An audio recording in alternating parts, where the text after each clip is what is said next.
നിലമ്പൂരിൽ സ്ഥാനാർത്ഥി ചർച്ചകൾക്കായി CPM മണ്ഡലം കമ്മിറ്റി യോഗം ചേരുകയാണ്. സംസ്ഥാന secretary MV Govindan, A Vijayaraghavan അടക്കമുള്ളവർ യോഗത്തിൽ പങ്കെടുക്കുന്നുണ്ട്. UDF സ്ഥാനാർത്ഥിയെ നോക്കിയല്ല LDF സ്ഥാനാർത്ഥിയെ പ്രഖ്യാപിക്കുന്നത് എന്ന് MV ഗോവിന്ദൻ പറഞ്ഞു.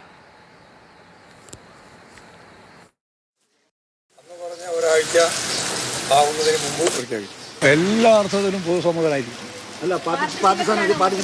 പൊതുസമ്മതത്തിന് പാർട്ടി നേതാക്കന്മാർക്കൊന്നും പൊതുസമ്മതിക്കും. UDF-ന്റെ അകത്തും പുറത്തും ഒക്കെ വലിയ രീതിയിലുള്ള പടയാണ് അതിൻ്റെ ഉള്ളിൽ തന്നെ. അതൊക്കെ ഇവിടെ പൊട്ടിത്തെറിയിലേക്ക് എത്തും. LDF-ന് വലിയ പ്രതീക്ഷയാണ്. KV രാഹുൽ വിവരങ്ങളുമായി നിലമ്പൂരിൽ നമുക്കിപ്പം ചേരുന്നുണ്ട്. രാഹുൽ, പൊതുസമ്മതൻ എന്താണ്? ഇടത് നേതാക്കൾ പൊതുസമ്മതരല്ലേ എന്ന MV ഗോവിന്ദന്റെ മറുചോദ്യം മാധ്യമപ്രവർത്തകരോട് കേട്ടു. പക്ഷേ ഇതുവരെയായിട്ടും ഒരു പേരിലേക്ക് എത്താൻ പാർട്ടിക്ക് കഴിഞ്ഞിട്ടില്ല. വീണ്ടും M സ്വരാജിലേക്ക് ചർച്ചകൾ നീങ്ങുന്നു എന്ന് കേൾക്കുന്നു. മത്സരിക്കാനില്ല എന്ന് M സ്വരാജ് നേരത്തെ തന്നെ അറിയിച്ചതാണ്. ഉയർന്നു കേൾക്കുന്ന പേരുകൾ എന്തൊക്കെയാണ്? ചർച്ചകൾ ഏത് രീതിയിലാണ് രാഹുൽ?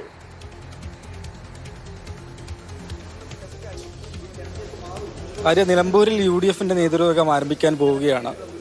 CPM-ന്റെ മണ്ഡലം കമ്മിറ്റി പ്രധാനപ്പെട്ട യോഗം ആരംഭിച്ചു കഴിഞ്ഞു.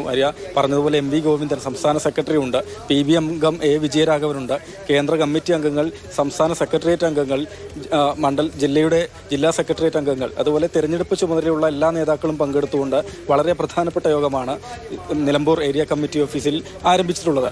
ഏതായാലും പൊതുസമ്മതനായ സ്ഥാനാർത്ഥി വരും എന്ന് മാത്രമാണ് CPM സ്ഥാനാർത്ഥി നിർണയ ചർച്ചകളെ സംബന്ധിച്ച് പ്രതികരിക്കുന്നത്. അത് പാർട്ടി ചിഹ്നത്തിലാകുമോ അല്ലെങ്കിൽ PV അൻവറിനെയൊക്കെ പരീക്ഷിച്ചതുപോലെ ഒരു സ്വതന്ത്ര സ്ഥാനാർത്ഥിയാകുമോ എന്നൊന്നും വ്യക്തത വരുത്തുവാൻ ഏതായാലും CPM LDF തയ്യാറാകുന്നില്ല എന്ന് തന്നെയാണ്. ഒരുപാട് പേരുകൾ പരിഗണനയിലുണ്ട്. പാർട്ടി ചിഹ്നത്തിൽ നിന്ന് തന്നെ പറഞ്ഞതുപോലെ M സ്വരാജ് അടക്കമുള്ള നേതാക്കളുടെ DYFI ജില്ലാ പ്രസിഡന്റായ P ഷബീർ അടക്കം നേതാക്കളുടെ പേരുകൾ ചർച്ചയായി നിൽക്കുന്നുണ്ട്. ഒപ്പം സ്വതന്ത്രരായ ആളുകൾ ഒരുപാട് പേരും പരിഗണനയിലുണ്ട്. ഇനി ഈ പേരുകൾക്കൊക്കെ അപ്പുറം അപ്രതീക്ഷിതമായി ഈ തൃക്കാക്കരയിലൊക്കെ കണ്ടതുപോലെ അപ്രതീക്ഷിതമായ ഒരു സ്ഥാനാർത്ഥി വരാനുള്ള സാധ്യതയും തള്ളിക്കളയാൻ കഴിയില്ല എന്ന് തന്നെയാണ് പൊതുവെ നമ്മൾ മനസ്സിലാക്കുന്നത്. ഈ കാര്യങ്ങളൊക്കെ പ്രാഥമികമായ ചർച്ചയാണ് ആരംഭിച്ചിട്ടുള്ളത്. ഏതായാലും UDF-ന്റെ സ്ഥാനാർത്ഥിയെ നോക്കിയല്ല അല്ലെങ്കിൽ അവരുടെ പ്രചരണ രീതി നോക്കിയല്ല സ്ഥാനാർത്ഥിയെ പ്രഖ്യാപിക്കുന്നത് എന്നാണ് VD സതീശനുള്ള മറുപടിയായി MV ഗോവിന്ദൻ പറഞ്ഞത്. UDF-ൽ ഉണ്ടാകുന്ന ഓരോ നീക്കങ്ങളും വളരെ സൂക്ഷ്മമായി തന്നെ CPM നിരീക്ഷിക്കുകയും ചെയ്യുന്നുണ്ട്. ഇടതുപക്ഷത്തിന് വലിയ തലവേദന ഉണ്ടാക്കിയാണ് ഈ ഉപതെരഞ്ഞെടുപ്പിന് കാരണക്കാരനായ PV അൻവർ മുന്നണി വിട്ടുപോയത്. ഇപ്പോൾ UDF-ന് വലിയ രീതിയിൽ തലവേദനയായിക്കൊണ്ടേ ഇരിക്കുന്നു എന്നാണ് LDF നോക്കി വിലയിരുത്തുന്നത്. അപ്പോൾ ആര്യാടൻ ഷൗക്കത്തിന്റെ സ്ഥാനാർത്ഥിത്വത്തിനും ഇന്ന് അദ്ദേഹം പ്രചാരണം ആരംഭിച്ച ഒരു ദിവസം ആകാൻ പോവുകയാണ്. അവിടെ ഉണ്ടാകുന്ന ഓരോരോ നീക്കങ്ങളും കൃത്യമായി വിലയിരുത്തി അതിനനുസരിച്ച് UDF സ്ഥാനാർത്ഥിയെ നോക്കിയിട്ടല്ല ഒരു തീരുമാനം എടുക്കുന്നത് എന്ന് പറയുമ്പോഴും ആര്യാടൻ ഷൗക്കത്ത് മത്സരിക്കാൻ ഇറങ്ങുമ്പോൾ സ്വാഭാവികമായി മത്സരം കടുക്കുമെന്നൊരു ബോധ്യം ഇപ്പോൾ LDF-നുണ്ടല്ലോ. അപ്പോൾ അതനുസരിച്ച് ആ ജാഗ്രതയിൽ തന്നെ ആയിരിക്കുമല്ലോ ഒരു സ്ഥാനാർത്ഥിയെ നിർണ്ണയിക്കുന്നത്.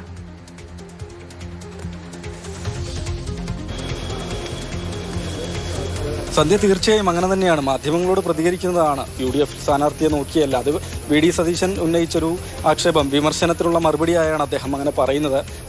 UDF സ്ഥാനാർത്ഥി ആരുമാകട്ടെ അത് നോക്കിയല്ല LDF CPM സ്ഥാനാർത്ഥിയെ നിർണ്ണയിക്കുന്നത്, പ്രഖ്യാപിക്കുന്നത് എന്നതാണ്. പക്ഷേ UDF-ലുള്ള ഓരോ നീക്കങ്ങളും കൃത്യമായി വിശകലനം ചെയ്യുന്നുണ്ട് എന്നുള്ളത് തന്നെയാണ്. അതാണ് PV അൻവർ ഫാക്ടർ തന്നെയാണ്. PV അൻവറിനെ പൂർണ്ണമായും LDF അവഗണിച്ചതാണ്.